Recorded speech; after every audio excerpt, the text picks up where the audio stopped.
When you're working on a project, it is so much easier to do that project when you have somebody to partner with, somebody to help you.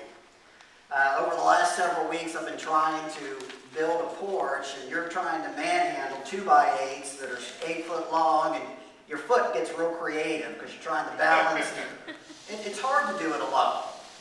Well, in 1 Corinthians chapter 9, Paul sees himself as a partner with the gospel.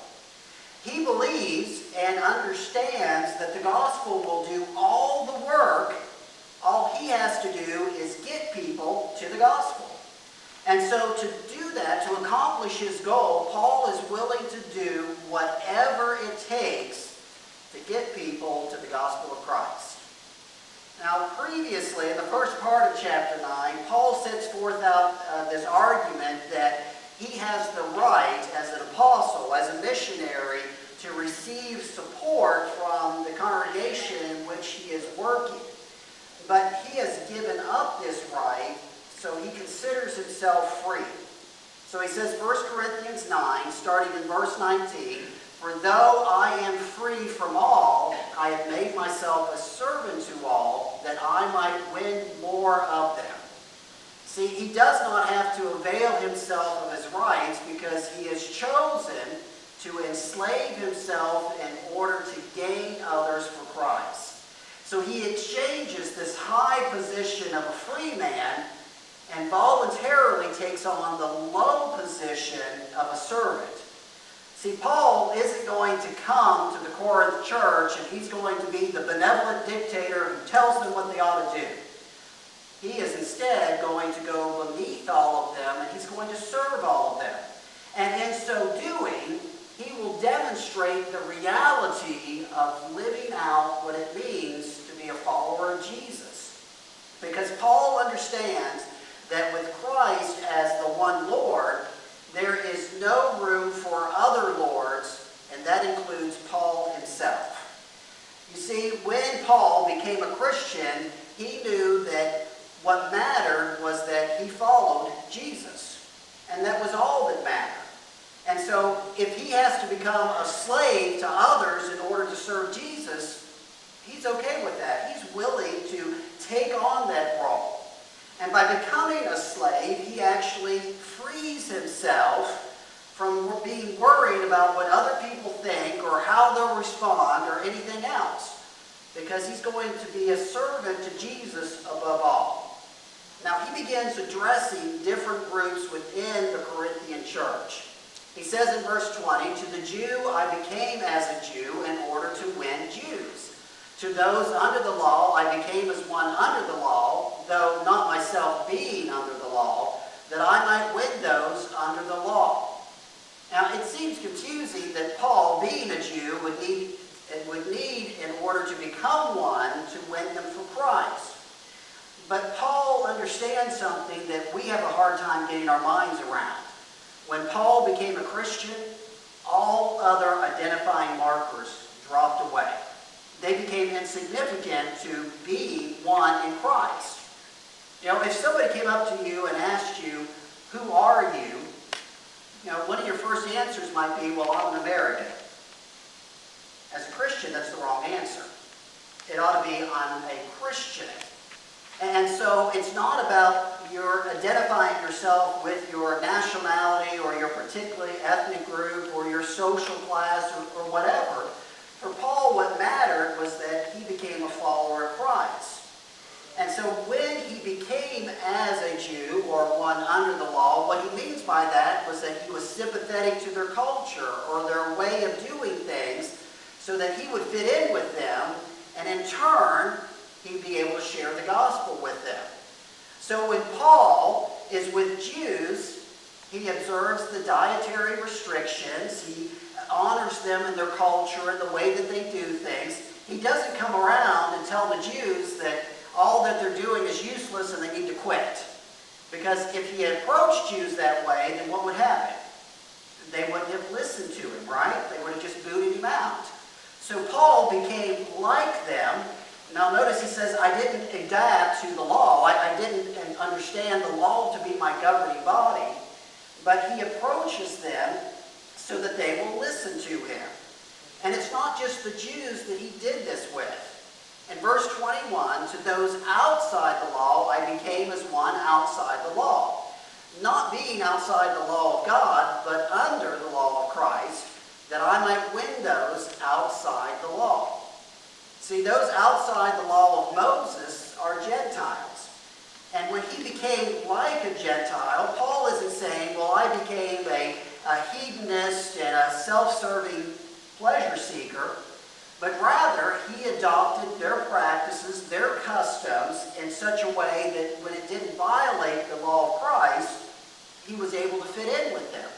So just like with the Jews, he's willing to accommodate them so he can win them for Christ. With the Gentiles, he does this as well. Now, in being understanding to the Gentiles, he didn't forget about his relationship with Christ. Paul didn't decide that it was okay to be with a Gentile, and since he was trying to win them, he went to the temple and participated in all of that. Because that would be counterproductive. Because when he converts them to Christ, then he's got to tell them, well, these stuff we can't do. Well, we did that with you, Paul, and so it becomes confusing. So in matters where the culture or what was happening violated the law of Christ, Paul was concerned about honoring Christ. See, that's his guiding principle. No matter who he's with, no matter what he's doing, he is going to honor Christ with his behavior and his actions. But where it is possible to be adaptive, and it's possible to try to fit in with those people, then he's going to do that for the sake of helping them become Christians. He mentions one more group that he does this for. He says in verse 22, to the weak I became weak that I might win the weak. I have become all things to all people that by all means I might save some. See, remember the weak from chapter 8 are those with a faulty moral compass. It's those who haven't quite got their minds wrapped around this concept that there's only one God and food is food. And so Paul is willing to become weak by respecting them and their practices. For those who are weak in chapter 8, he's willing to give up meat. He says, I will stop eating it altogether if that's what it takes in order for me to identify with this group so that they will become as he is and he can win that person to Christ. Now he states that his motivation for becoming like these people is that he might save some. Paul isn't interested in influencing people and winning friends. He's not interested in having a Facebook group of 500 friends so that he can brag to everybody else. What he's interested in is getting to know people so that he can share the gospel with them. Now, Paul isn't saying, well, you got to become like everyone else around you in order to win them for Christ. You know, Paul wouldn't buy the argument that you had to hang out in the bar, the brothel, and the drug den in order to win those people for Christ. He would say that you need to be sympathetic to what they're going on in their life and try to be adaptive to them in ways that do not violate the law of Christ so that you can share with them the gospel, so you can help them make that change. Paul wants to win as many people to Christ as he can, and he knows you can't do that by being offensive or expecting people to change first. You know, many times we approach evangelism, we approach sharing the gospel with this criteria that people need to change in order for us to be able to share the message with them. Paul doesn't believe that. Paul says, you adapt. You figure out what your commonalities are. You figure out how you can become one with them that you might help them.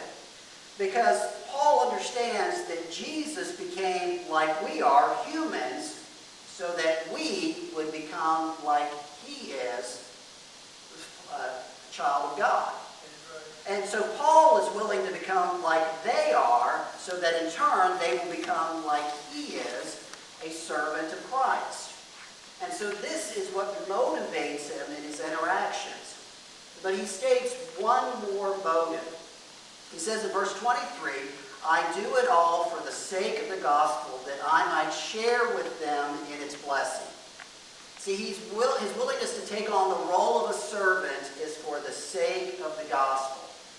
He wants to help as many people as possible to come in contact with and to understand the death, burial, and resurrection and the benefits that it will have in their life if they will simply follow it.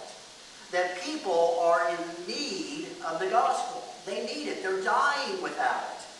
And so he wants to help people to come and to understand and share in its blessings.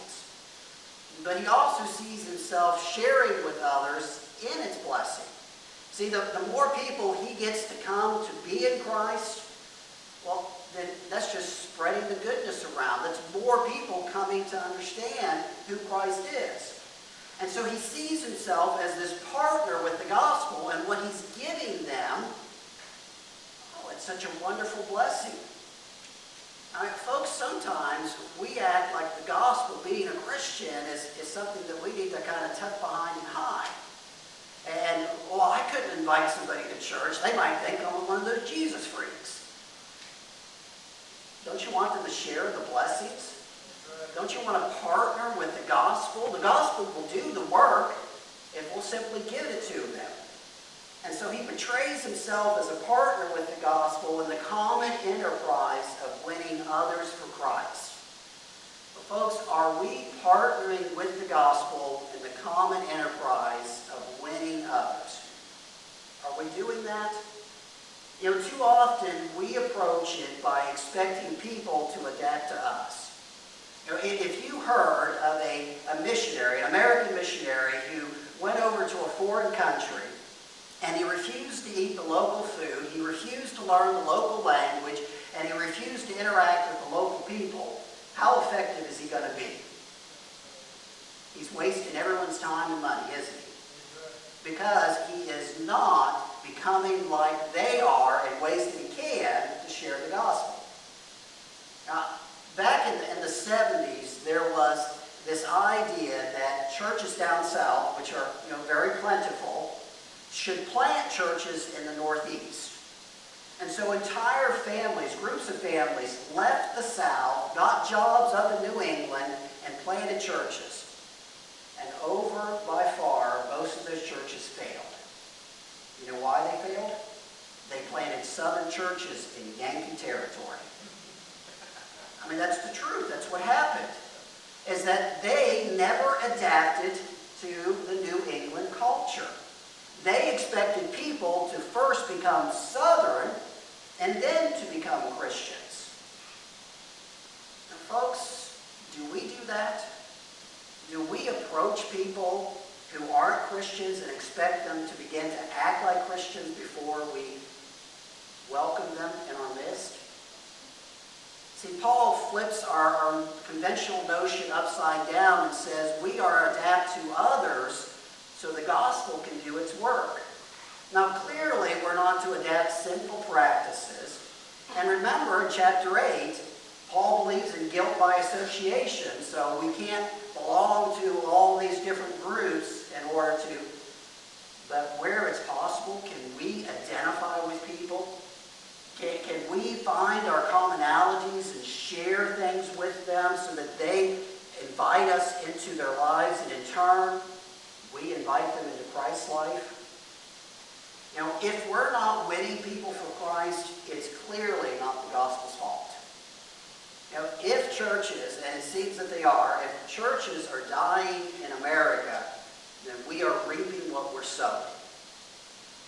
Churches are dying is because it's us. It's not the message, it's the messenger who's not doing the job that they need to do. That we need to partner with the gospel.